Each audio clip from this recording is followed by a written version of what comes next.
மனுஷன் இன்னொரு மனிதனுக்கு கீழ்ப்படுகிறான என்ன அர்த்தம்னா அவர்களை மதிக்கிறான் அர்த்தம். என்னது? மதிக்கிறான் அர்த்தம். அவர்கள் கொடுக்க வேண்டிய மரியாதை கொடுக்கிறாங்கன்னு அர்த்தம். யார் தனக்கு புத்திமதி சொன்னாலும் நான் அதை கேட்க ஆயத்தம், நான் ஒன்றும் அப்படிப்பட்ட அப்பா டக்கர் இல்லை, நான் எல்லாரும் கீழ்ப்படுகிறவன் அப்படிங்கிற மனத்தாழ்மை அடையாளம் தான் கீழ்ப்படிதல். அல்லேலூயா. அப்படிதான் நினைக்கிறோம். கொஞ்சம் படிச்சுட்டா ஒரு அப்பா டக்கர் ஆயிடுறோம். கொஞ்சம் வசதி வாய்ப்பு பண்ணிட்டா அப்பா, நீ என்ன சொல்கிறது, நான் என்ன கேட்குறது, பாஸ்ட் எப்பப்பா இப்படி தான் சொல்லுவார், அதெல்லாம் கேட்குறதா, அந்த பிரதர் ஒழுக்கமா, என் பிள்ளைய குறை சொல்கிறார், இந்த சிஸ்டர் ஒழுக்கமா என் குடும்பத்தை பேசுகிறாரு. நிறைய நேரங்களில் நம்ம இருதயம் கொஞ்சம் அப்படி வந்துருச்சுன்னா ஒரு அகந்த வந்துடுது. ஆண்டவர் சொல்கிறார், ஒருவருக்கு ஒருவர் கீழ்ப்படியுங்கள். சபைன்னு நினைக்கிறீங்களா? படித்தவனு இருப்பான், படிக்காதவனு இருப்பாங்க, ஏழை உண்டு, பணக்காரர் உண்டு, வாடகை வீட்டில் இருக்கிற உண்டு, வசதியான வீட்டில் இருக்க உண்டு, ஆடம்பரமாக இருக்கிறவங்க உண்டு, சாதாரண ஏழ்மையான எல்லாரும் உண்டு. கர்த்தர் யாரை கொண்டு யாருக்கு புத்தி சொல்லுவார், யார் மூலமும் கர்த்தர் பேசுவார். சபை அப்படின்னு சொன்னா நீ என்ன சொல்றது, நான் என்ன கேட்கறது இல்லை, உனக்கு எனக்கு ஏணி வச்சல் எட்டாது, இதல்ல சபை. ஒருவருக்கு ஒருவர் கீழ்ப்படியுங்கள் அப்படின்னு என்ன அர்த்தம்னா ஒருத்தரை ஒருத்தர் மதியுங்கள், ஒருத்தரை ஒருத்தர் கனப்படுத்துங்க, ஒருத்தனுக்கு கொடுக்கிற மரியாதை உனக்கு கொடுங்க. உனக்கு சில ஆசீர்வாதத்தை கர்த்தர் அதிகமாக கொடுத்துருக்கலாம், இவங்களுக்கு குறைவாக கொடுத்துருக்கலாம். அதிகமாக கொடுத்தவன் பெருமை பேசக்கூடாது, குறைவாக கொடுக்கப்பட்டவன் முறுமுறுக்க கூடாது. ரெண்டு பேரும் கர்த்தரை மகிமைப்படுத்தணும், தாழ்மையாய் நடக்கணும். அல்லேலூயா.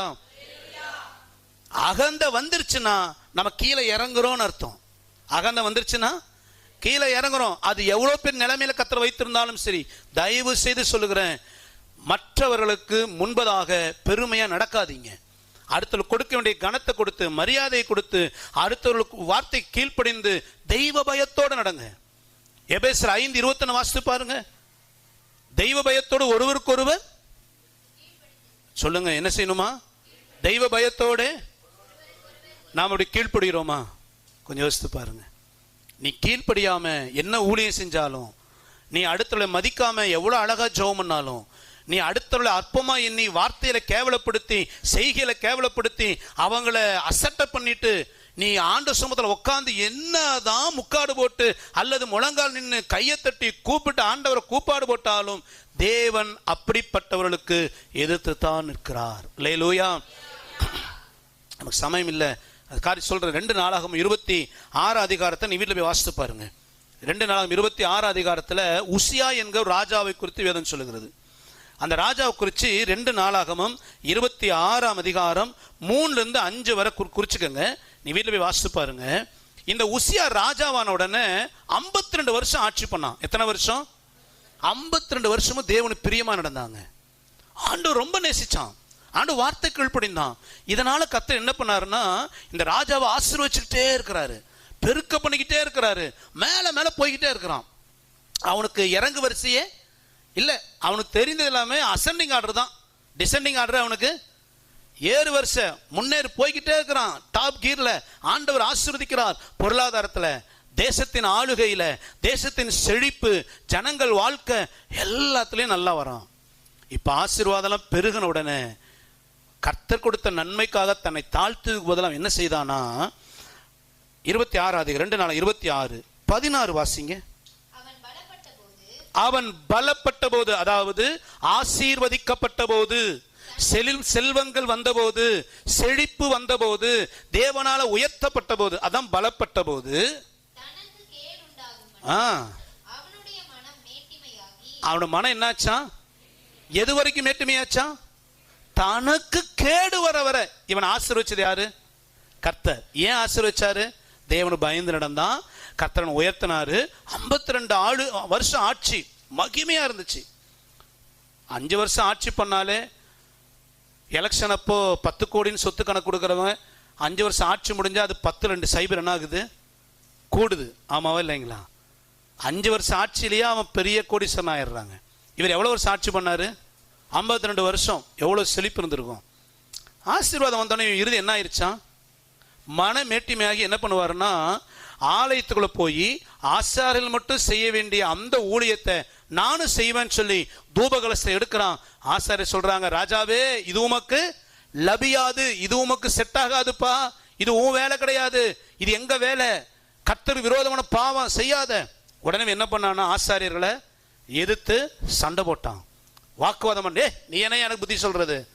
எது தப்பு சரின்னு ராஜா எனக்கு 4 எழுத்து படிச்சிருக்கிற எனக்கு தெரியும். பாஸ்ட் என்ன சொல்றது எனக்கு தெரியும். இவ்வளவு குடும்பத்தை நடத்துறேன், இவ்வளவு வயசு இருக்குது, எனக்கு நல்லது கிட்ட தெரியாதா? இந்த பிரதர் சொல்லி தான் எனக்கு தெரியணுமா? நேத்து சர்ச்சுக்கு வந்தாங்க, நேத்து தான் ஞானஸ்தானம் எடுத்தாங்க, இன்னைக்கு எனக்கு புத்தி சொல்றாங்களா? எனக்கு எல்லாம் தெரியும். எதிர்த்து நின்னா உசியா ராஜா. கர்த்தர் என்ன பண்ணாரா? ஒரே அடி. எங்க அடிச்சாரு? உச்சந்தலை. வேதம் அப்படிதான் சொல்லுது.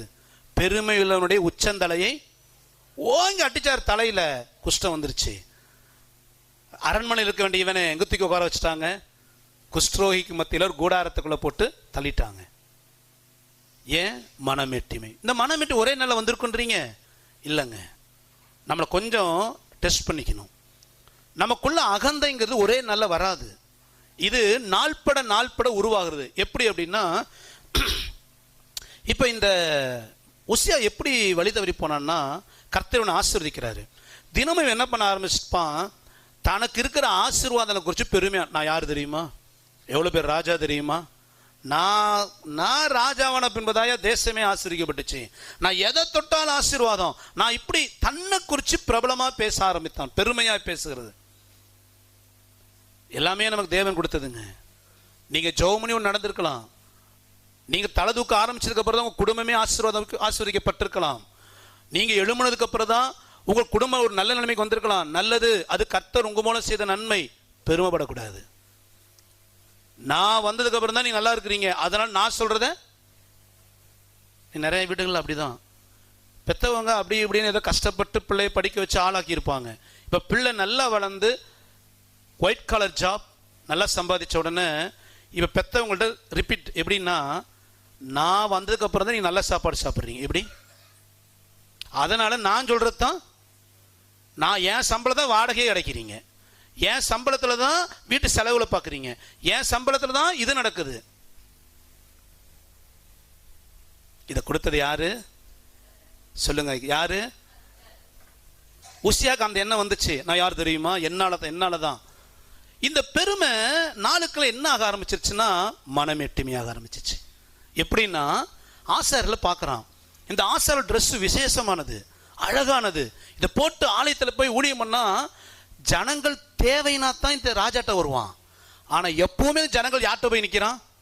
ஆசாரியன். இதை பார்க்குறான். இவன் பிரச்சனைனா தான் என்கிட்ட வரான். என்னை விட இந்த கூட்டம் எங்க போய் நிற்குது? டெய்லி ஆசாரியன் போறான். ஐயா பலி செலுத்துங்கன்றான். இவனுக்காக அவன் பலி செலுத்துறான். இவன் அவனை கனப்படுத்துறான். இவன் இந்த ஆசாரி என்னை விட டாப்ல போறானோ. இந்த ஆசாரில் குறித்து ஒரு எரிச்சல் வர ஆரம்பிச்சிச்சு.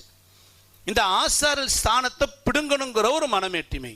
நிறைய நேரங்களில் கொஞ்சம் இந்த பெருமை வளர்ந்த உடனே இந்த மனமெட்டு என்ன பண்ணும்? அடுத்தவங்கள அற்பமா என்றது. இவன் ஆசாரில் அற்பமா என்ன ஆரம்பிச்சான்? ஆசாரியர்கள் தேவனால் தெரிந்து கொள்ளப்பட்டவர்கள். இவன் என்ன பண்ணான்? ஆசாரில் அற்பமா என்ன, இவன் பெரிய ஆளா, நான் தேசத்துக்கே ராஜா, எல்லா ஆசாரியர்களும் கேவலமா நினைச்சான். கடைசியில் அகந்தை தலைக்கு ஏறின உடனே கர்த்தர் வார்த்தை மீறி நேர ஆலயத்துக்குள்ள போனான். துணிகரமாய் பாவம் செய்தான். லேலூயா, லேலூயா. அகந்த தலைக்கு ஏறிடுச்சுன்னா எந்த மனிதனுடைய ஆலோசனை புத்திமதியும் நம்ம காதுகள் கேட்காது.